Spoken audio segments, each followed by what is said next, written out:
மண் எப்படி நீங்க உழவு செய்றீங்க அதை பத்தி சொல்லுங்க. 20-30 கிழங்கு கூட பயிர் வரும் அதுலேருந்து. இப்போ கிழங்கு வந்து நடவு செய்யலாம்னா எந்த நேரம் சிறந்ததா இருக்குங்க? அது செட் ஆகாது நம்மளுக்குன்ட்டு. இது நல்லா பில்லு இல்லாத பாதுகாத்துன்னு வந்தீங்கன்னா 3 வருஷம் கேரண்டாக நிற்கும். தண்ணி எப்போ கொடுப்பீங்க? பனி மழை காலத்தில் வந்து பனியில் வந்து பூ அழுகும், செடிகள் அந்த பாதிப்பு வராது.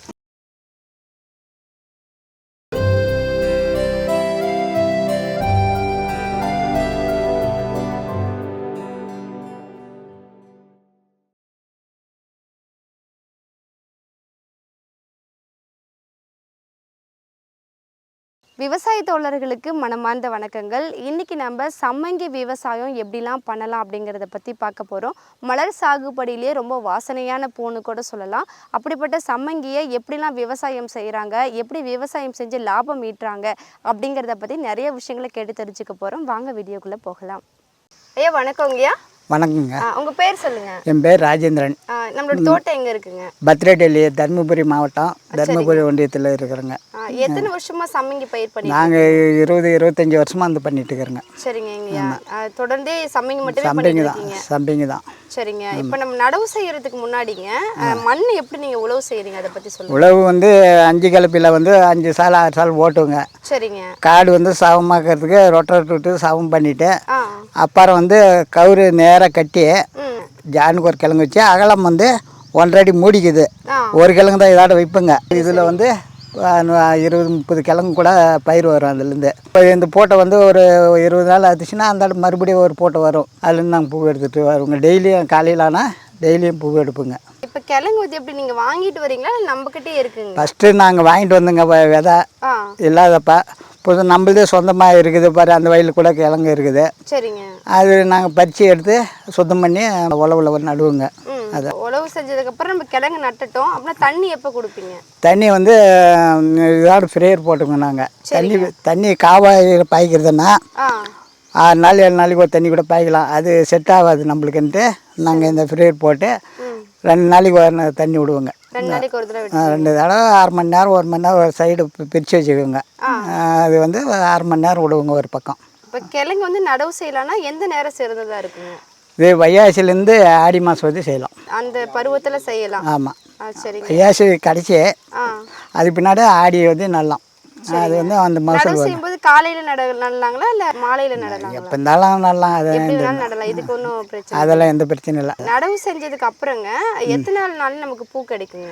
2-3 மாதத்தில் வந்துடுதுங்க. 3 மாதத்துல. இப்போ இது எத்தனை நாள் இது செடிங்க?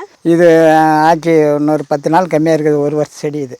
1 வருஷம் செடி. ஆமாம். அப்போ நமக்கு 3 மாதத்துலேருந்து நம்ம 3 மாதத்துலேருந்து பூ ஸ்டார்டிங் ஆகிடும். 1/2 கிலோ 1 கிலோ 2 கிலோ அப்படியே வந்துச்சுன்னா 10 கிலோ. இது இன்றைக்கி வந்து இதில் வந்து 60 கிலோ வருது. 1 வருஷம் செடி நீங்க இன்னும் எவ்வளவு மாசத்துக்கு நம்ம கொடுக்குங்க? இது நல்லா பில்லு இல்லாத பாதுகாத்துன்னு வந்தீங்கன்னா 3 வருஷம் கேரண்டாக நிற்கும். 3 வருஷம் வரைக்கும் நமக்கு அறுப்பு வந்து டெய்லியும் அறுப்பு வந்துட்டே இருக்கும். நம்ம எவ்வளவு பரப்புக்கு போட்டிருக்கோங்க? பரப்பு வந்து ஒரு 3/4 ஏக்கர் இருக்குது. 3/4 ஏக்கருக்கு போட்டிருக்கீங்க. எப்படி ஒரு நாள் விட்டு ஒரு நாள் இருக்கலாமா?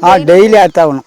பாரு, இது காலையிலான இந்த பூவெல்லாம் எடுக்க அப்படி வந்துடும். ஓ சரிங்க. நல்லா இது பருவம் அடைஞ்சிருச்சு. ஆமாம். இது காலையில் எடுக்கிற பூவை இது வந்து அப்படியே விட்டிங்கன்னா 4 அன்னைக்கு இந்த பூ வரும் இந்த மாதிரி. ஆமாம். இப்போ நமக்கு 3 மாசத்துலயே பூ விட ஆரம்பிச்சிடும்னு சொன்னீங்க. அப்போ ஏதாவது பூச்சி தாக்கங்கள் வேற ஏதாவது நோயெல்லாம் வருங்களா? பூச்சி தாக்கல் இது பொறுத்தது இல்லை. இந்த பனி மழை காலத்தில் வந்து பனியில் வந்து பூ அழுகும், ஒன்று அழுகும். அந்த பூவை நாங்கள் கீழே கழிச்சு கீழே விட்டுட்டு போயிட்டே இருக்கோங்க. அந்த மழை கீழே பெஞ்சு நல்லா சுத்தம் ஆச்சுன்னா நல்ல மாதிரி பூ வரும். இப்போ இது வந்து மழை காலத்துக்கு பயிருங்களா இல்லை வெயில் காலத்துக்கு சிறந்ததா இருக்குங்களா? இது வந்து வெயில் காலத்துக்கு தான் சிறந்தது. வெயில் காலத்துல தான் நமக்கு நிறைய மகசூல் பூ நிறைய எதிர்பார்க்க முடியும். ஆமாம். தண்ணியுமே வந்து 2 நாளைக்கு ஒரு 2 நாளைக்கு தண்ணி பாய்க்கணும். களை எடுக்கிறதுலாம் எப்படிங்க? களை வந்து மாதத்துக்கு ஒரு தடவை ஏறிச்சுன்னா ஆளுங்களை விட்டு கொத்தி எடுப்புங்க. இப்போ ஆள் கிடைக்காதனால மருந்து இருக்குதுங்க. மருந்து ஆள் கூப்பிட்டு டேங்கில் அப்படியே கால் கீழே காமிச்சிட்டு போவாங்க. மருந்து மூலியமாக பில்லு செத்து போயிடுது. செடிகளை அந்த பாதிப்பு வராது. வளர்ச்சி உரங்கள் வேறு ஏதாவது கொடுக்குறீங்களா? வளர்ச்சிக்கு உரம் வந்து நம்ம 2 மாதத்துக்கு ஒரு முறை நம்மளுக்கு எந்த உரம் கேட்குதோ அந்த உரத்தை கொண்டாந்து செய்வோங்க. அந்த மாதிரி உரங்கள் இயற்கை உரங்கள் ஏதாவது கொடுத்துட்டு இருக்கீங்க? இயற்கை உரம்லாம் இல்லை, ஆ கடையில் என்ன இருக்குது கேட்டு வாங்கிட்டு வந்து போடுவோங்க. 2 மாதம் ஒரு முறை போடுவோங்க. இப்போ தினமும் நீங்கள் பூ இருக்கிறீங்க, அடுத்ததுக்கப்புறம் எப்படி நீங்கள் சந்தைக்கு எடுத்துகிட்டு போய் டைரெக்டாக கொடுக்குறீங்களா இல்லை வேற யாராவது வாங்கி? டெய்லி வந்து இங்கே பூ எடுத்துகிட்டு போகிறவங்க வராங்க. டெய்லி நம்ம காட்டான இங்கேயே வந்து அவங்க வியாபாரிகள்கிட்ட இங்கிருந்தே இங்கேருந்தே எடுத்து போயிடுவாங்க. நல்லா லாபம் கிடைக்குதுங்களா இந்த பூ பொறுத்த வரைக்கும்?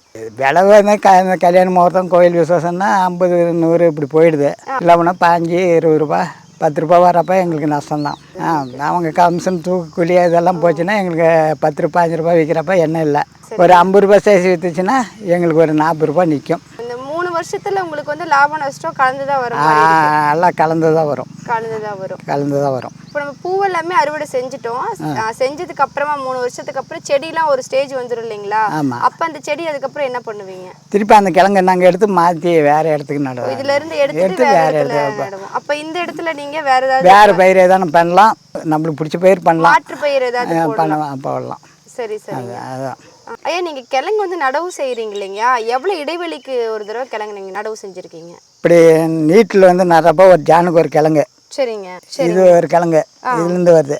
அகலம் வந்து நம்ம போகிறதுக்கு வர்றதுக்கு 1 அடி 1.5 அடி கேப் விட்டு நடுவுங்க. இப்போ செடிக்கு வேறு ஏதாவது பராமரிப்பு பண்ணுறீங்களா? பில்லு இல்லாத நம்ம கொத்தி பார்த்துக்கிறது தான் பராமரிப்பு. இதுக்கு மருந்து தேவையில்லை அதிகமாக. பில்லு சாகிறதுக்கு தான் மருந்து இப்போ கண்டுபிடிச்சி அடிச்சுட்டு வருவாங்க. அது செடிக்கெல்லாம் எந்த பாதிப்பு வரதில்லை. களை மட்டுமே இருந்தது. களை மட்டும் சுத்தமாக காஞ்சி போயிடும்.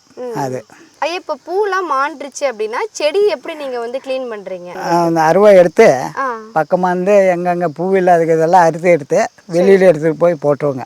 அது வந்து ஒரு 4 நாளைக்கு 5 நாளைக்கு பூ குச்சி இருக்கிற அப்படி பார்த்து நாங்கள் எடுப்போங்க. இதில் பூ மாண்டுருச்சு? இது மாறி போச்சு. இது இல்லை. இதில் வந்து 10 நாளைக்கு இருக்குது. இந்த செடியில் இருக்குது. ஒரு நாளைக்கு 2 பூ வரும், 3 பூ வரும். இப்போ இது மாண்டுருச்சு அறுத்துட்டீங்க, இது அவ்வளோதாங்களா இல்லை துளுத்து வருது? இல்லை, அது சைட்லேருந்து கீழேருந்து வரும். இதில் வராது. பக்கம் அங்கே கிழங்கு இருக்குது உள்ள, அதுலேருந்து சைட்லேருந்து வரும். அப்போ வந்து ஒரு தடவை வச்சுட்டாவே நமக்கு வந்து தொடர்ந்து அப்படியே தான் இருக்கும். டெய்லியும் அறுப்பு தான் பூ. இன்னைக்கு விட்டு நாளைக்கு அறுக்கலாம்னா நாளைக்கு காதால் பார்த்தா பூரா மலர்ந்து போயிடும். நமக்கு தினசரி லாபம் இதில் கிடைக்குது. ஆமாம், தினசரி மலர் சாகுபடி. ஆமாம், சரிங்க. ஐயா, பூ வந்து தினமுமே நம்ம அறுக்கணும்னு சொல்லியிருந்தீங்க. என்ன டைமுக்கு நீங்கள் அறுப்பு? நாங்கள் பூ தோட்டத்தில் பார்த்தா அதிகமாக இருந்தால் நைட்டில் 3 மணி, நைட்டு 3 மணி, நைட்டு 3 மணி, நைட்டு 2 மணிக்கெல்லாம் கூட வந்து அறுப்புங்க. பூ கண்டு இருந்தால் காலையில் வந்தாங்கன்னா 6 மணிக்கு மேலே வெளிச்சல் வந்தால் கூட 1 மணி நேரத்தில் பெருகிட்டு போடுவோங்க. இப்போ இது நாங்கள் வராத மணி 3:30 3:15 வரங்க இருந்துச்சு. இப்போ இந்த டைமில் பூ அதிகமாக வருது. பூ இல்லாதப்ப அதுக்கு தகுந்தபடி வருவோங்க. இரவு நேரங்கள்லையுமே வந்து நம்ம பூ இருக்கு. காலையில் இது வந்து 7:30க்குள்ளே பூ வெளியே போயிடணும். தோட்டத்தை விட்டு வெளியே வந்துடணும். அதுக்குள்ளே அந்த பூ எடுத்துகிட்டு போகிறவங்க வந்துடுவாங்க. 7:30 மணிக்கெல்லாம் சுத்தமாக காட்டை விட்டு வெளியே போயிடணும். சரிங்க. இந்த சம்மங்கியோடைய வாழ்நாள் பார்த்தீங்கன்னா 3 வருஷம் சொன்னீங்க. இந்த 3 வருஷத்துல வந்து பார்த்தீங்கன்னா நிறைய நீங்கள் இதுக்காக செலவு பண்ணியிருக்கிறீங்க. ஆமாம், பண்ணுறேன். உரம் போடுறதுலேருந்து உரம் கொத்துறதுல எல்லாம் வந்து இருக்குது. எனக்கு மாதம் 7,000 ரூபாய் ஆகுது கொத்துறதுக்கு. உரம் வந்து 4,000 ரூபாய்க்கு எடுப்போம். மாதத்துக்கு 11,000 ரூபாய் ஆகும். இப்போ இவ்வளோ செலவுகளுக்கு மத்தியில் இந்த கால சூழ்நிலையிலையும் லாபம் நிற்குதுங்களா உங்களுக்கு? அதெல்லாம் போயிட்டு நம்மளுக்கு ஏதோ 10-20 நிற்கும் செலவு போக. இருந்தாலும் லாபத்துக்கு இந்த பயிர் வந்து மலர் சாகுபடி போகுது. பரவாயில்ல. இது ஏன்னா வேறு பயிர் வச்சு நம்மளால செய்ய முடியாது. இது என்ன பிரச்சனை இல்லை. ஒரு தடவை வச்சுட்டா 3 வருஷத்துக்கு வந்தாங்களா ஒரு 2 மணி நேரம் 3 மணி நேரம் செஞ்சுட்டு வெளியே போயிடுவோங்க. அவ்வளோதான். திருப்பி நாளைக்கு காலையில் தான் வருவோங்க.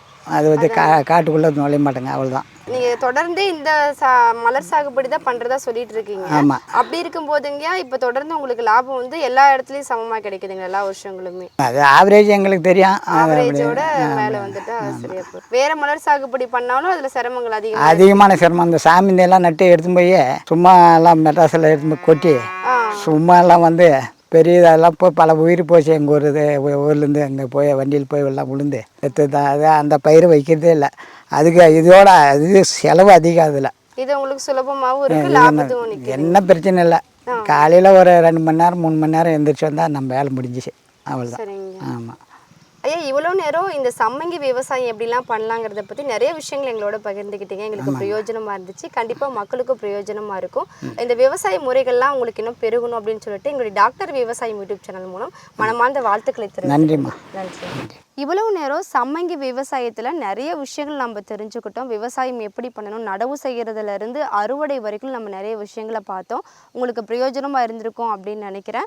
மேலும் நம்மளுடைய சேனலை யாராவது சப்ஸ்கிரைப் பண்ணாமல் பார்த்துட்டு இருந்தீங்கன்னா மறக்காமல் சப்ஸ்கிரைப் பண்ணிக்கோங்க. பக்கத்தில் இருக்கிற பெல் ஐக்கானையும் கிளிக் பண்ணிக்கோங்க. இந்த வீடியோ உங்களோட ஃப்ரெண்ட்ஸ்க்கும் ஷேர் பண்ணுங்கள், கமெண்ட் பண்ணுங்கள். நன்றி.